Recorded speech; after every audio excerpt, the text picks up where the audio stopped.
የተጠበቀ ሆነ። ወልቃይት ላይ ፈነዳ። የህወሓት አዛዦች ተማረኩ። ጠለምትና ወልቃይት ላይ ውጥረቱ ከፍ ብሏል። ለኢትዮጵያ የባህር በር እንሰጣለን ፕሬዝዳንቱ በድጋሚ አረጋገጡ። ከእስራኤል የመጀመሪያ ሀገርነት እውቅና ያገኘችው ሶማሊላንድ በፕሬዝዳንቷ በኩል የባህር በር ለመስጠት ቁርጠኛ መሆኗን አስታወቀች። ጅቡቲ ታመሰች። የመፈንቅለ መንግስቱ ሚስጥር ሾለከ። ኢስማኤል ኦማር ጊሌ ላይ ያነጣጠረ መፈንቅለ መንግስት ሊካሄድ እንደሚችል የሚጠቁም ሚስጥራዊ ሪፖርት ይፋ ሆነ። የሰሞነኛው የህወሓት ጀነራሎች ወደ ሚዲያ ብቅ ብለው ሲያሰሙት የነበረው ዛቻና ማስፈራሪያ አንዳች ያሰቡት ሴራ እንዳለ አመላካች ተደርጎ ሲወሰድ ነበር።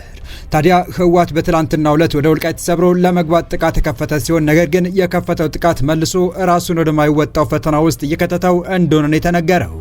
ገና ጥቃት እንደከፈተ ከፍተኛ አዛዦቹ በመከላከያ ቁጥጥር ስር መውደቃቸውም ህወሓትን አስደንግጦታል።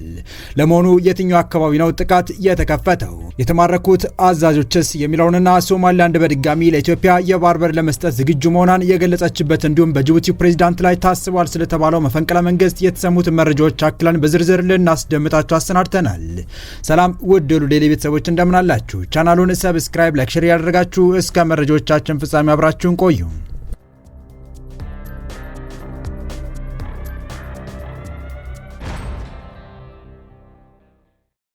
የህወሓት ታጣቂዎች በትላንትናው ዕለት ተከዜን በመሻገር በጠለምት ጥቃት ከፍቶ የነበረ መሆኑ ታውቋል። ጥቃቱን የከፈቱት የህወሓት ታጣቂ ምዕራብ ግንባር አርሚ 11 ኮር 113 ደደቢት ክፍለ ሰራዊት ሲሆን መከላከያ ሰራዊትና የአካባቢው ጸጥታ ኃይል በጋራ በወሰዱት የአጸፋ እርምጃ መደምሰሳቸውና መበታተናቸው የተገለጸ ሲሆን የደደቢት ክፍለ ሰራዊት አዛዥና የሎጂስቲክስ ኃላፊው ከ3 ዲሽቃ 3 ብሬን 20 ክላሽ የሞርተር ተተኳሽና ብዛት ካላቸው ጥይቶች ጋር እንደተማረኩ ታውቋል። ጥቃቱ እንደተከፈተ የተነገረው ህወሓት የትግራይ መከላከያ ሰራዊት ቲዲኤፍ በሚል ካደራጀው ውስጥ በምዕራብ ግንባር ውስጥ የሚገኙ የአርሚ 11 ኮር 113 አባላትን በማሳተፍ መሆኑ ታውቋል። ቲዲኤፍ ተብሎ የሚጠራው የህወሓት ጦር አደረጃጀቱ በ3 ግንባሮች በምዕራብ በደቡብና በደቡብ ምስራቅ ተብሎ የተከፈለ እንደሆነ መረጃዎች ያመለክታሉ። እነዚህ ግንባሮች በውስጣቸው አርሚ የተባሉ ንዑስ ክፍሎች አሏቸው። እንደ ዘገባዎች ከሆነ እነዚህ ግንባሮች በጠቅላላው 17 አርሚዎች ይዘዋል። ከዚያም እያንዳንዳቸው አርሚዎች 3 ኮሮችን እንዲይዙ ተደርገዋል። በትላንትናው ዕለት በጠለምት ጥቃት እንደከፈቱ የተነገረው በምዕራብ ግንባር ያሉ የአርሚ 11 ኮር 113 ኃይሎች መሆናቸው ታውቋል። በውጊያው የደደቢት ክፍለ ጦር ሎጂስቲክስ አመራርና የሬጅመንት አንድ አዛዥ የተማረኩ መሆኑን የሚያመለክቱ መረጃዎች ወጥተዋል። ብሬንና ዲሽቃን ጨምሮ በርካታ ተተኳሾችን በቁጥጥር ስር ውለዋል ተብሏል። የዛሬ 3 ዓመት በፌዴራል መንግስትና በህወሓት መካከል የፕሪቶሪያ ስምምነት መፈረሙን ተከትሎ ይፋ የሆነው መረጃ በትግራይ ከ275,000 በላይ ተዋጊዎች የነበሩ መሆኑን ነው።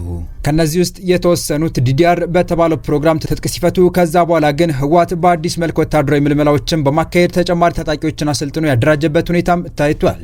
በጠለምት ከዚህ ቀደም በትግራይ ጦርነት ወቅት የተፈናቀሉ የትግራይ ተወላጆች እንዲመለሱ ቢደረግም በህወሓት በኩል ታጣቂ ኃይሎችና የፓርቲው መዋቅሩ ከተፈናቃዩ ጋር አብሮ ካልገባ በማለት ጥያቄ ሲያቀርቡ እንደነበረ የቀደሙት መረጃዎች ያመለክታሉ። የጠለምት ተፈናቃዮች ቢመለሱም የአማራ ክልል ታጣቂዎች ጥቃት እያደረሱባቸው በመሆኑ ለዳግም መፈናቀል ተዳርጓል በሚልም ከወደ መቀለ ቅሬታዎች ይሰሙም ነበር።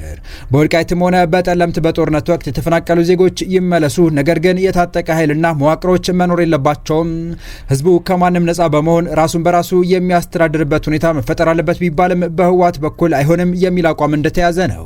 የፌዴራል መንግስትና የህወሓት ተቃዋሚዎች ህወሓት ተፈናቃዮችን የፖለቲካ ታጋች አድርጓቸዋል በሚልም በተደጋጋሚ ክሳቸውን ሲያሰሙ ይታያል። የህወሓት የትናንቱ የጠለምት ጥቃት ሙከራ ጦሬን ወደ ጠለምት ላስገባ በሚል ይሆናል የሚሉ አስተያየቶችም እየተሰጡ ነው።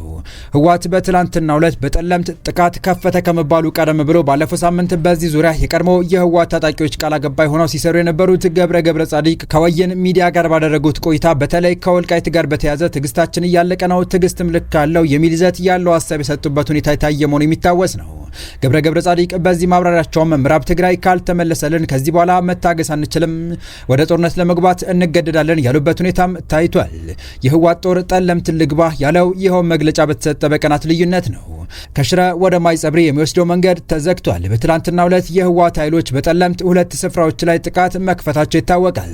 የመከላከያ ሰራዊት ለጥቃቱ ያጸፋ መልስ መስጠቱ የተሰማ ሲሆን 2 ከፍተኛ ወታደራዊ አመራሮችም እንደተማረኩ ተነግሯል። በዛሬው ዕለት ደግሞ በሌላ አቅጣጫ ውጥረቱ ጨምሯል። ካለፈው ወደ አንስቶ ህወሓት በሽረ አቅጣጫ ከፍተኛ ኃይል ማስጠጋቱ የታወቀ ሲሆን ከሽረ ወደ ማይጸብሪ የሚወስደው መንገድ ከጠዋት አንስቶ እንደተዘጋ ምንጮች አስረድተዋል። መንገድ የተዘጋው በመከላከያ ሰራዊት እንደሆነም ተነግሯል። እስካሁን ባለው ሁኔታ በዚሁ በትላንቱ የጠለምት ጥቃት ዙሪያ በህወሓትም ሆነ በፌዴራል መንግስት በኩል የተባለ ነገር የለም።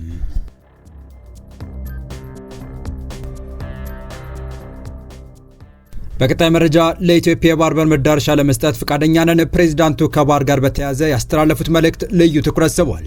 ፕሬዝዳንቱ ኢትዮጵያ በእኛ በኩል የቀይ ባህር መዳረሻ እንድታገኝ ለማድረግ ፈቃደኛ ነን ሲሉ ተናግረዋል።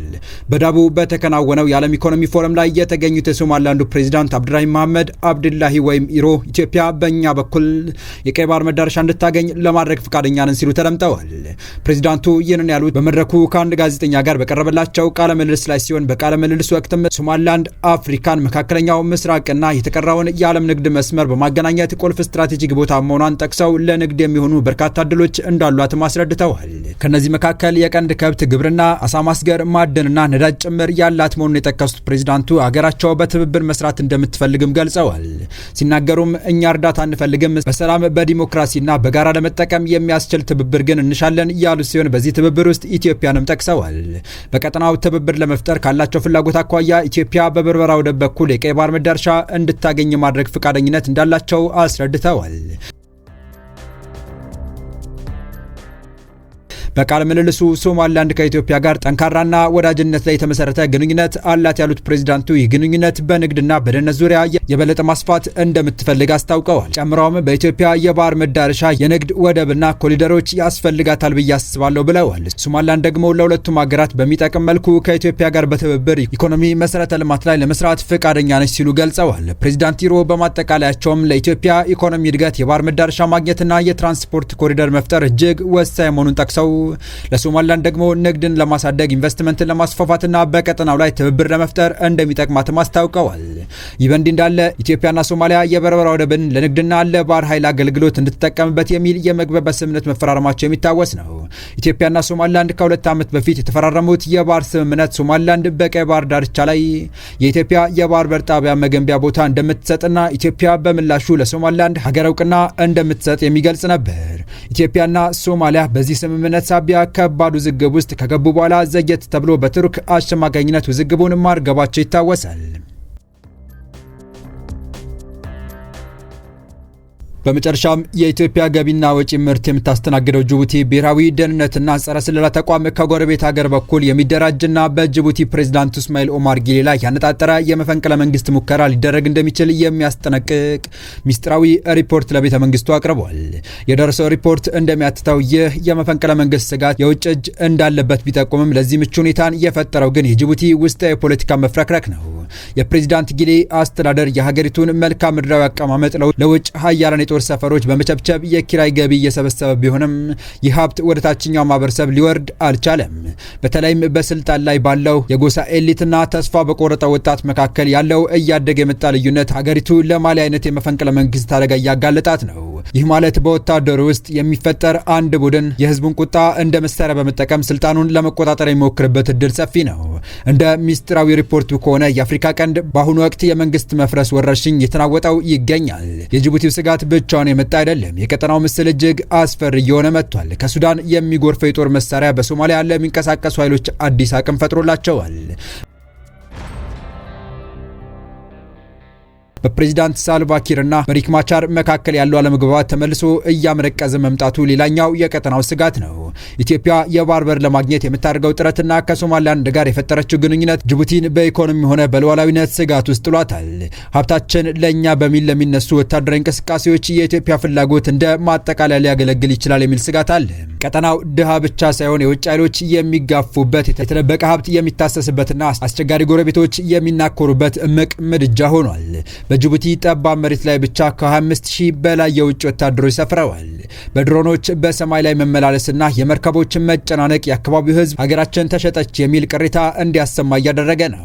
በዳንክል አካባቢ የሚገኘው በቢሊዮን ዶላር የሚገመት ማዕድን ወታደራዊ መሪዎች ሀብቱን እኛንን ማስጠበቅ ያለብን ብለው እንዲነሱ እየገፋፋቸው ነው። የባህረ ሰላጤው ሀገራት ጎሳዎችን ያስታጥቃሉ። ግብጽ ቀይ ባህር ለመቆጣጠር ታስፋፋለች። አልሸባብ ከሳህል ጂሃዲስቶች ጋር በሱዳን በኩል ጥምረት እየፈጠረ ነው። ይህ የጅቡቲ የደህንነት ሪፖርት የሚያመለክተው በአንድ ዋና ከተማ ውስጥ የሚከሰት ተቋማዊ ውድቀት ለሌላው የመፈንቅለ መንግስት ብሉ ፕሪንት እየሆነ መምጣቱ ነው።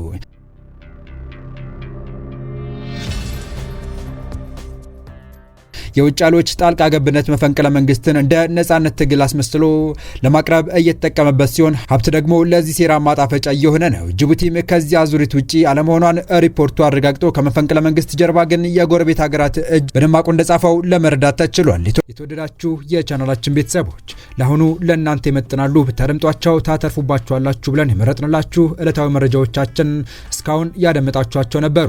በተመሳሳይ ሀገራዊና ቀጠናዊ ጉዳዮች እንዲሁም ዓለም አቀፋዊ የጂኦፖለቲካ ወታደራዊና አነጋጋሪ ክስተቶችን ዕለት በዕለት ተከታትለን በትኩስ ይዘን እንደምንቀርብ እያሳወቅን የቻናሉ ቤተሰብ ካልሆናችሁ ሰብስክራይብ፣ ቪዲዮን ላይክ እና ሼር በማድረግ ተደራሽነታችን ታሰፉ ዘንድ አክብሮታዊ ግብዣችን ነው። አበቃን። ሰናይ ጊዜን ተመኘን።